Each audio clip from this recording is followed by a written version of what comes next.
في مرة من المرات، قصة قديمة قوي بقالها 30 سنة، لأن دي في الأوائل خالص يعني. جه شاب بيعترف مرة، التانية، التالتة، وبعدين راح هو قال لي الآتي: أنا ضربت أمي. قلت له: ضربت ماما؟ إزاي؟ هو كان لسه طالب في الكلية يعني. قال لي: قاعدة تزن، خد معاك بلوفر وانت نازل الدنيا هتبرد، خد معاك. قلت لها: ما تزنيش ما تزنيش ما تزنيش. فراحت جايبه لي البلوفر بتجري عليا علشان تدهوني. شوفوا قلب الام.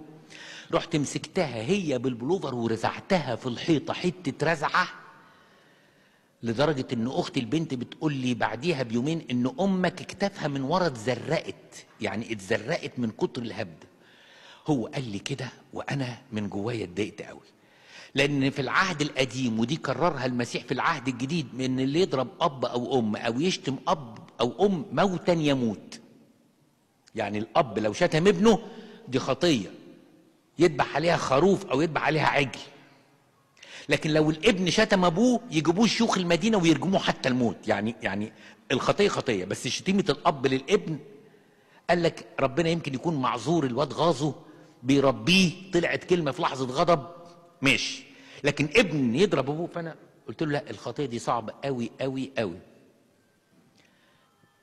قال لي: اللي انت هتقوله هعمله. قلت له: تروح لغايه ماما وتوطي لغايه الارض قدام رجليها وتقول لها: اخطيت، انا ايدي دي اللي اتمدت عليكي المفروض تتقطع، بس لولا مراحم ربنا عليا وانت كمان قلبك حنين سامحيني يا ام، وقول لي انك عملت كده.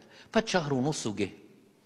قلت له: ها، انا مش ناسي بقى، انا بنسى كل الخطايا، بس دي كانت معلمه معايا قوي انه ضرب امه يعني.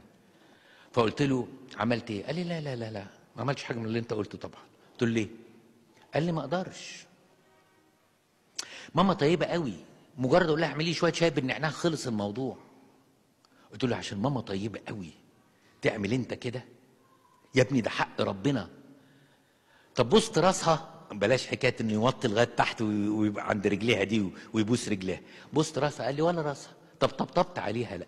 طيب قلت لها انا اسف وحضنتها؟ قال لي: لا. قلت له: الحقيقه هنقف عن التناول شويه لغايه لما تراجع نفسك، لان مش هينفع تتناول كده.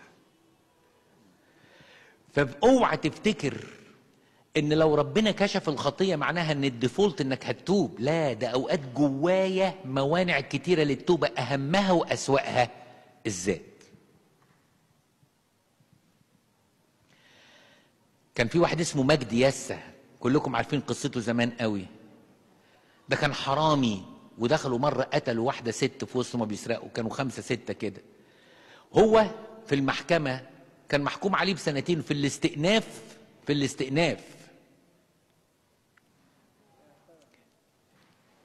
القاضي المحامي عامل استئناف عشان طلعوا براءه، فهو في الاستئناف رفع ايديه كده، لانه كان حلم بالست العذراء، كان بيصلي فحلم الست العذراء وقالت له: انت ليك مكان بس لازم تتوب، لان من غير توبه ما حدش يخش السماء. رفع ايده قال للقاضي: في حاجه عايز اقولها. قال له: قول. فكر هيقول يعني كنا في لحظه طيش وتوبه. قال له: احنا مش سرقنا، انا قتلت. قال له: يا ابني انت مسؤول عن اللي انت بتقوله، انا قتلت. قال له: المحامي لطم واتحكم عليه بالاعدام.